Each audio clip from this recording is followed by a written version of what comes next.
Shalom, family and friends. Greetings to the 12 tribes of Yasharal scattered abroad. Welcome. In this video, we will be continuing on the subject of the divine remarriage, Yah with the nation of Yasharal. We will be delving into future events, prophecy yet to be fulfilled.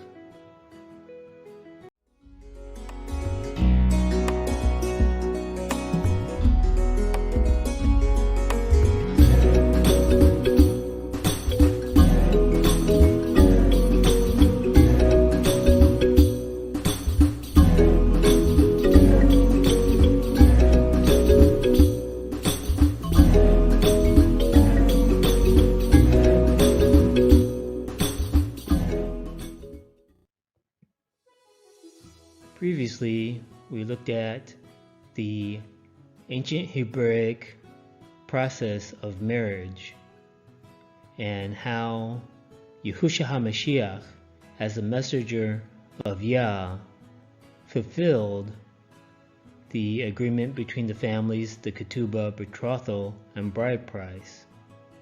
Now we're going to look at the future events of the marriage chamber, messengers, marriage feast, and consummation. We also discussed how the Modi, the appointed times, and the Chagim, the feast days, reflect this process, and how Yahushua HaMashiach fulfilled the spring feasts.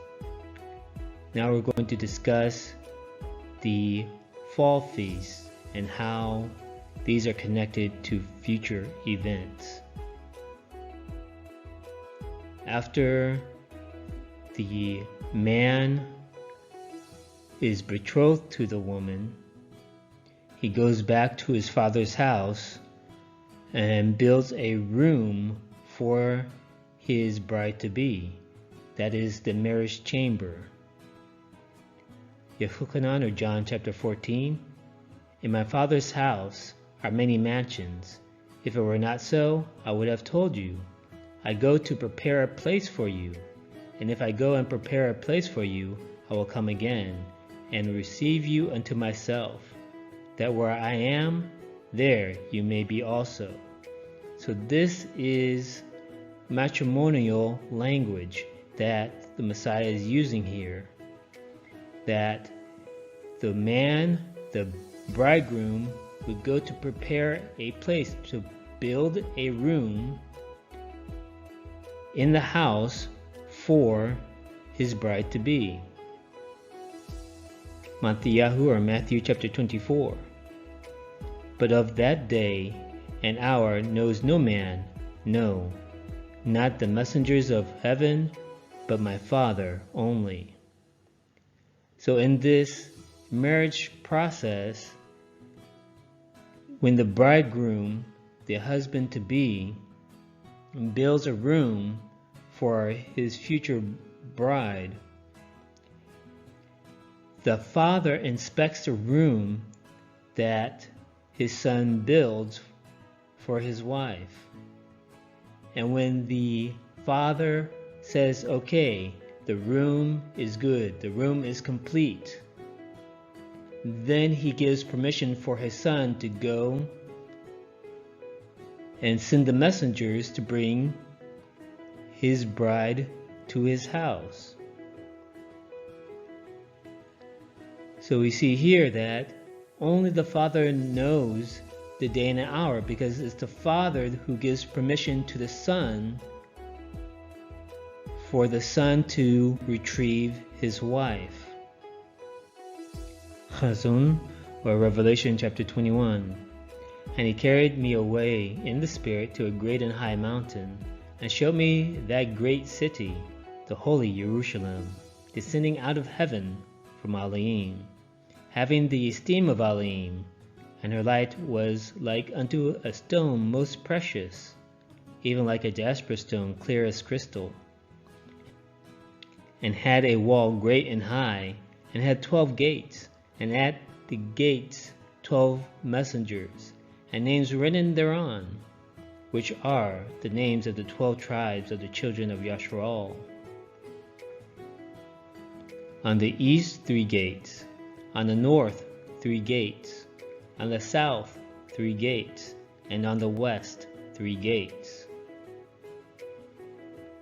So this is the marriage chamber. This is the room that has been prepared for the wife of the Messiah.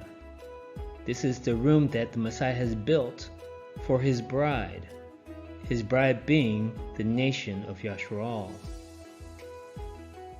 Verse 14, and the wall of the city had 12 foundations, and in them the names of the 12 apostles of the Lamb.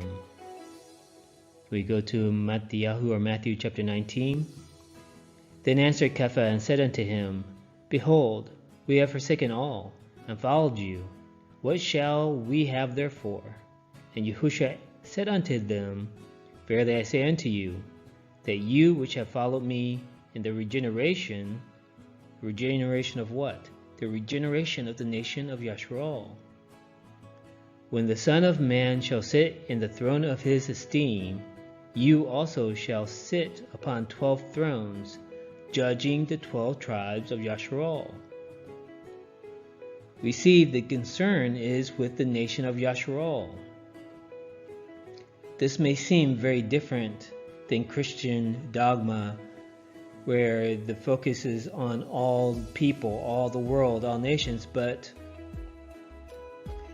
the Bible, the scriptures, the prophets, the Besorah, the gospel, is very ethnocentric. It is concerned with the Israelites. Luke chapter 22, that you may eat and drink at my table in my kingdom, and sit on thrones judging the 12 tribes of Yasharal. So we see that the 12 disciples, which became the 12 emissaries or apostles, will be judging the 12 tribes of Yasharal, because it will be a restoration, a regeneration of the kingdom of Yasharal. In the marriage process of the Hebraic system, after the bridegroom finalizes his building of the marriage chamber, the room for his wife to live in, and after the father gives his approval, messengers are sent to the wife's house to bring the wife to her new home. Matthew chapter 24. And he shall send his messengers with a great sound of a trumpet, and they shall gather together his elect from the 4 winds, from one end of heaven to the other. Alright, so he's sending his messengers to gather together his elect. Yeshayahu, or Isaiah chapter 45.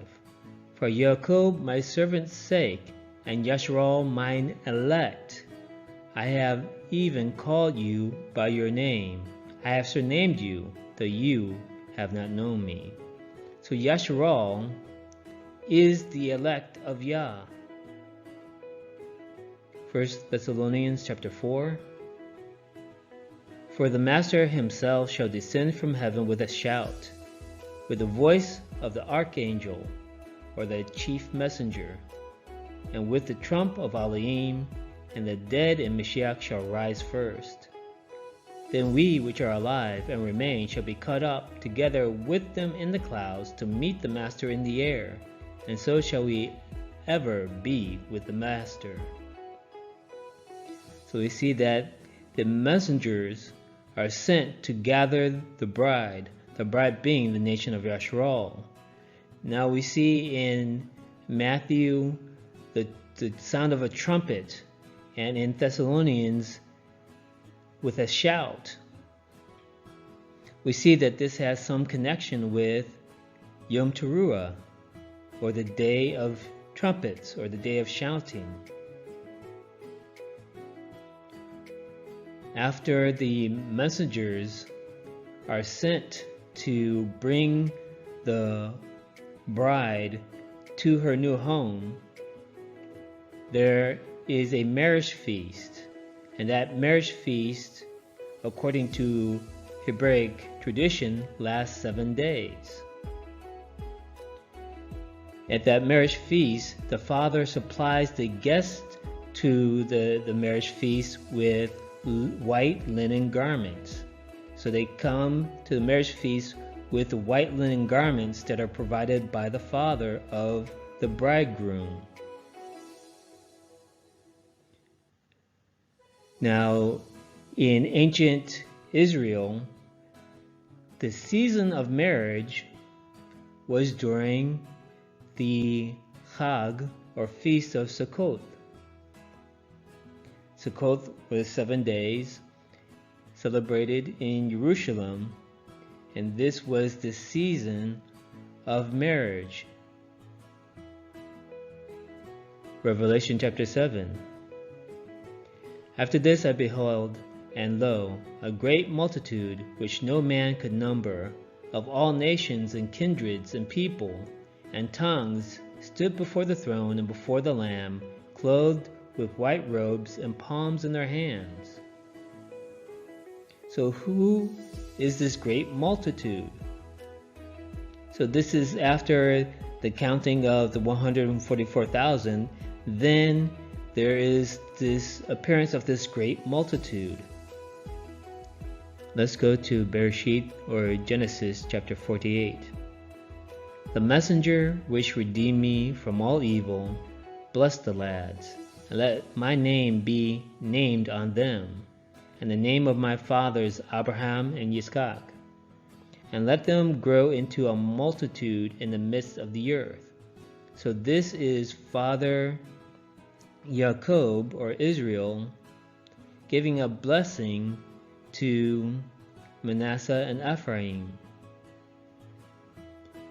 Verse 19, and his father refused and said, I know it, my son, I know it. He also shall become a people, and he also shall be great. But truly his younger brother shall be greater than he, and his seed shall become a multitude of nations. So this is speaking about Ephraim.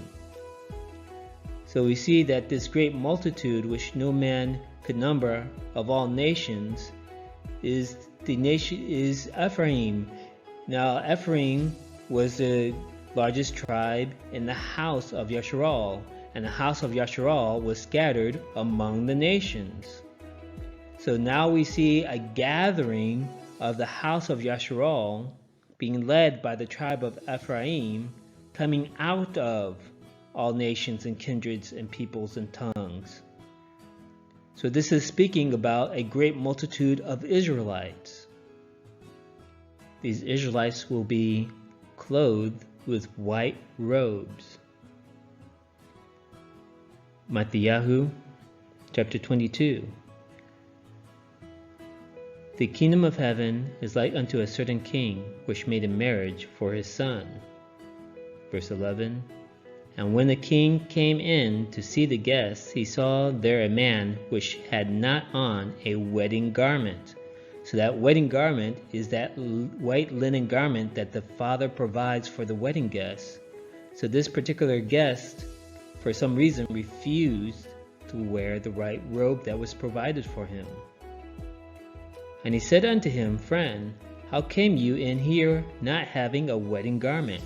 And he was speechless. So this white robe is the uniform, the garment to be worn at the marriage feast. We also see that these Israelites will have palms in their hands. So let's go to Wayikra, or Leviticus chapter 23. Also in the 15th day of the 7th month, when you have gathered in the fruit of the land, you shall keep a feast unto Yahuwah 7 days. On the first day shall be a Sabbath and on the 8th day shall be a Sabbath. And you shall take you on the first day the boughs of goodly trees, branches of palm trees, and the boughs of thick trees, and willows of the brook, and you shall rejoice before Yahuwah your Elohim 7 days. So again, we see this imagery of the Feast of Sukkot, or the Feast of Tabernacles. Verse 13, And one of the elders answered, saying unto me, What are these which are arrayed in white robes, and whence came they? So where did all these people come from? Who are they? Yeshayahu, or Isaiah chapter 49. Then shall you say in your heart, Who has begotten me these, seeing I have lost my children, and am desolate, a captive, and removing to and fro? And who has brought up these? Behold, I was left alone. These, where had they been? So this is speaking in Yeshayahu, or Isaiah, about the nation of Yashral, the Israelites that have been scattered. And now, fulfilling prophecy, they are returning. Verse 14, And I said unto him, Sir, you know. And he said to me, These are they which came out of great tribulation, and they have washed their robes and made them white in the blood of the Lamb. So who has come out of the great tribulation? Devarim, or Deuteronomy chapter 4. When you are in tribulation, and all these things are come upon you, even in the latter days, if you turn to Yahuwah your Elohim, and shall be obedient unto his voice, for Yahuwah your Elohim is a merciful all, he will not forsake you, neither destroy you, nor forget the covenant of your fathers, which he swore unto them. So it's the Israelites that are in great tribulation, and especially in great tribulation these past 400 years. These are they which came out of great tribulation. These are the Israelites. Jacob's trouble. So again, we have this repeated imagery of white robes. What are these which are arrayed in white robes? These are they which came out of great tribulation, and have washed their robes and made them white in the blood of the Lamb. So let's look at this. Matthew, or Matthew chapter 26. For this is my blood of the New Testament, or New Covenant, which is shed for many for the remission of sins. So the blood of the New Covenant, which was shed for the remission of sins, freedom from sin. Sin is transgression of the Torah. So when we accept the blood of the New Covenant, that means that we make a commitment to return to the Torah, and we are washed clean of our sin. Sin meaning Torah breaking. Revelation chapter 19. And to her was granted that she should be arrayed in fine linen, clean and white, for the fine linen is the righteousness of saints. So Israelites are the saints of Yah, a set-apart nation. What is righteousness? Devarim, or Deuteronomy chapter 6. And it shall be our righteousness if we observe to do all these commandments before Yahuwah our Elohim as he has commanded us. So when it talks about these are they which came out of great tribulation and have washed their robes and made them white in the blood of the Lamb, the white robes represent complete obedience to the laws, statutes, and commandments of Yah. The blood of the Lamb represents the blood of the renewed covenant. the Israelites that have returned to the covenant of Yah. Bereshit, or Genesis chapter 49. Yehuda, you are he whom your brothers shall praise. Your hand shall be in the neck of your enemies. Your father's children shall bow down before you. Yehuda is a lion's whelp. From the prey, my son, you are gone up. He stooped down, he crouched as a lion, and as an old lion, who shall rouse him up? Revelation chapter 5. And one of the elders said unto me, Weep not. Behold, the Lion of the tribe of Yehuda, the root of Daud, has prevailed to open the book and to loose the 7 seals thereof. So we understand that Yahushua HaMashiach came through the tribe of Yehuda, and he is the Lion of the tribe of Yehuda. Back to Genesis 49. The scepter shall not depart from Yehuda, nor a lawgiver from between his feet until Shiloh come, and unto him shall the gathering of the people be, binding his foal unto the vine, and his ass's colt unto the choice vine. He washed his garments in wine, and is clothed in the blood of grapes. His eyes shall be red with wine, and his teeth white with milk. We see that the gathering of the people shall be unto the king of Yehuda, this Mashiach. And we see this imagery of the wine and the grapes. Now Sukkot, or the Feast of Tabernacles, is the first fruits of the grape harvest. This is when they would bring the grape harvest to Jerusalem to give as a tithe at the temple. Shemot, or Exodus chapter 34. And you shall observe the Feast of Weeks of the first fruits of wheat harvest, and the Feast of Ingathering at the year's end. Thrice in the year shall all your men children appear before Adonai Yahuwah, the Elohim of Yasharal. So again, Sukkot, or the Feast of Tabernacles, is one of these 3 feasts during the year in which all men were to go up to Jerusalem. So we see this idea of the gathering of the people at the time of Sukkot, or the Feast of Tabernacles. Revelation chapter 19. Let us be glad and rejoice, and give honor to him, for the marriage of the Lamb is come, and his wife has made herself ready. And to her was granted that she should be arrayed in fine linen, clean and white, for fine linen is the righteousness of the saints. And he said unto me, Write, Blessed are they which are called unto the marriage supper of the Lamb. And he said unto me, These are the true sayings of Elohim. So who has been called?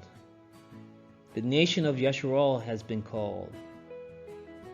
The nation of Yasharal is the wife.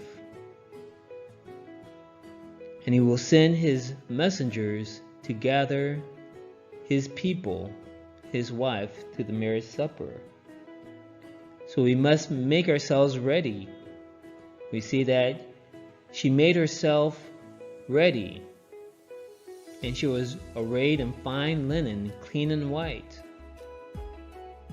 the righteousness of the saints. We must return to the covenant, accept the renewed covenant, remove our Torah breaking, remove our sin, and become obedient to the laws, statutes, and commandments of Yah. Yeshayahu, or Isaiah chapter 62.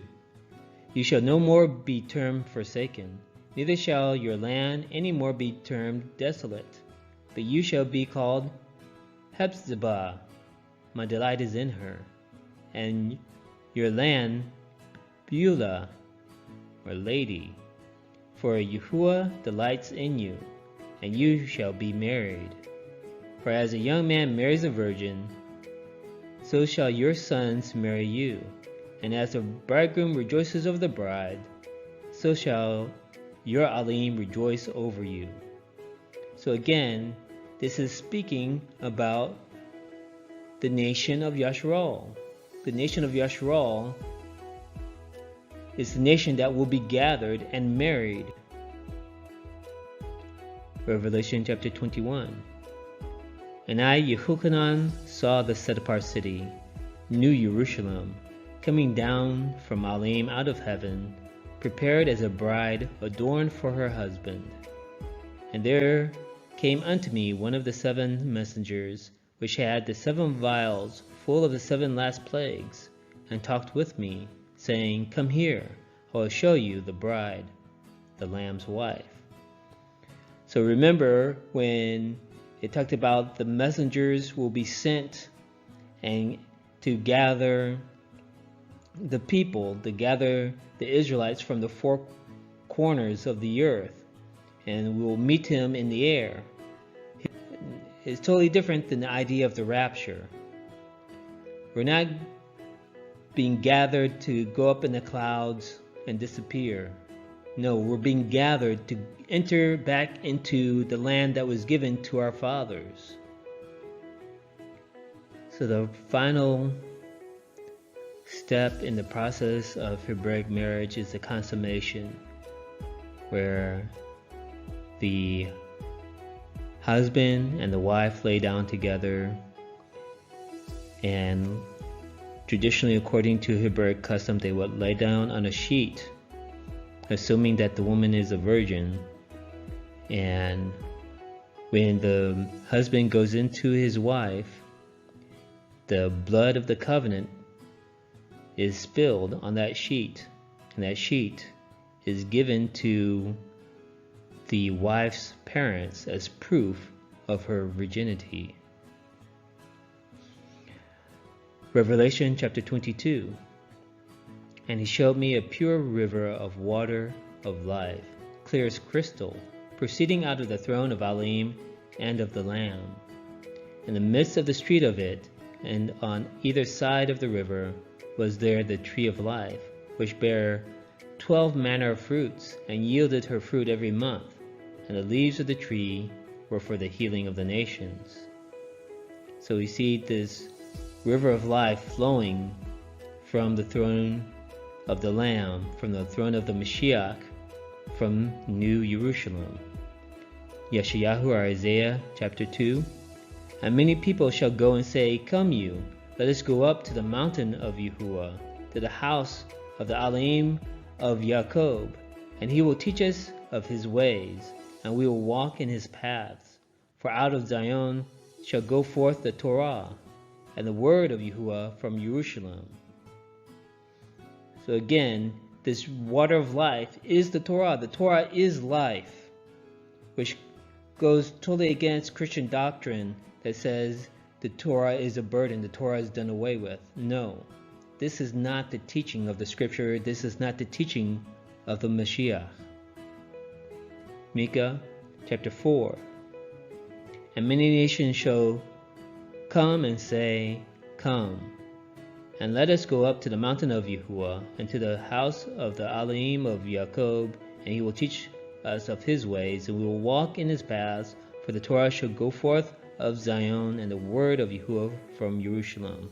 So again, repeated by the prophet, the Torah will continue to go forth when Yahushua HaMashiach reigns on his throne in Jerusalem. Verse 3, And there shall be no more curse, but the throne of Alim and of the Lamb shall be in it, and his servants shall serve him.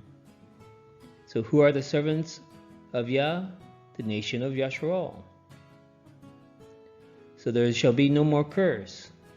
So what is he talking about? Let's go to Devarim or Deuteronomy chapter 28. And it shall come to pass, if you shall hearken diligently unto the voice of Yahuwah your Elohim, to observe and to do all his commandments which I command you this day, that Yahuwah your Elohim will set you on high above all nations of the earth. Verse 15, But it shall come to pass, if you will not hearken unto the voice of Yahuwah your Elohim, to observe to do all his commandments and his statutes which I command you this day, that all these curses shall come upon you and overtake you. So what does it mean that there shall be no more curse? There will be no more curse because the nation of Israel will obey all the laws, statutes, and commandments of Yah. So there will be no more curse.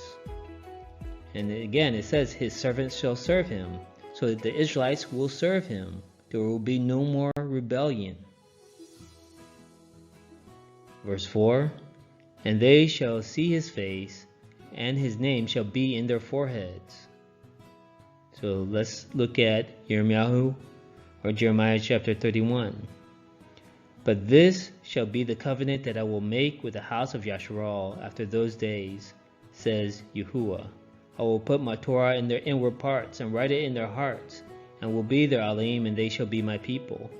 And they shall teach no more every man his neighbor, and every man his brother, saying, Know Yahuwah. For they shall all know me, from the least of them unto the greatest of them, says Yahuwah. For I will forgive their iniquity, and I will remember their sin no more. So we see that the renewed covenant, he will put his laws, statutes, and commandments in our minds, so that we will no longer even need to teach our fellow Israelites. We will all know his laws, commandments, and statutes perfectly. Ezekiel chapter 36. A new heart also will I give you, and a new spirit will I put within you. And I will take away the stony heart out of your flesh, and I will give you a heart of flesh. And I will put my spirit within you, and cause you to walk in my statutes, and you shall keep my judgments and do them. So his name shall be in our foreheads. His character, his nature will be all our thoughts and intentions. It will be our nature to keep his Torah. Verse 5, and there shall be no night there, and they need no candle, neither light of the sun. For Yahuwah Alim gives them light, and they shall reign forever and ever. So we see that Yahuwah will give us light. Tehillim or Psalm chapter 119, your word is a lamp unto my feet and a light unto my path. Mishli or Proverbs chapter 6, for the commandment is a lamp and the Torah is light, and reproofs of instruction are the way of life. Yeshayahu or Isaiah chapter 51, hearken unto me, my people, and give ear unto me, O my nation. For a Torah shall proceed from me, and I will make my judgment to rest for a light of the people. So we see that the Torah will be perfect in this kingdom, the renewed kingdom of Yasharal, the kingdom of Yah on earth. The Israelites will keep his laws, statutes, and commandments, and no longer be rebellious. That's what Shaul or Paul talks about. All Yasharal shall be saved. This is what he is talking about. The nation of Yasharal will be re-established. This is what the prophets look forward to. This is what the disciples of Yahushua HaMashiach look forward to. This is what Yahushua himself promised. A restoration of the kingdom of Yasharal in righteousness and in truth. Verse 17, and the Spirit and the bride say, Come. And let him that hears say, Come. And let him that is athirst come. And whosoever will, let him take the water of life freely. The water of life is the word of Yah. The Torah is life. As Israelites, we are bound by an eternal covenant. And it's our choice we choose whether to accept the marriage proposal of the Lamb. It's our choice to make our robes white in His blood of the renewed covenant, to remove all the filth and dirt from our robes, that sin, that Torah breaking. It's our choice to make ourselves clean robes by being obedient to His Torah. Let the nation of Yasharal become a faithful and true bride to Yahushua HaMashiach. The Spirit says, come.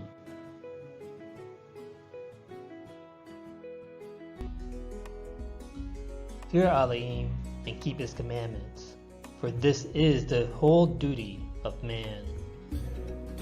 Bind up the testimony, seal the Torah among my disciples. Shalom, family. Thanks for watching. Don't forget to click the subscribe button. Like, comment, and share.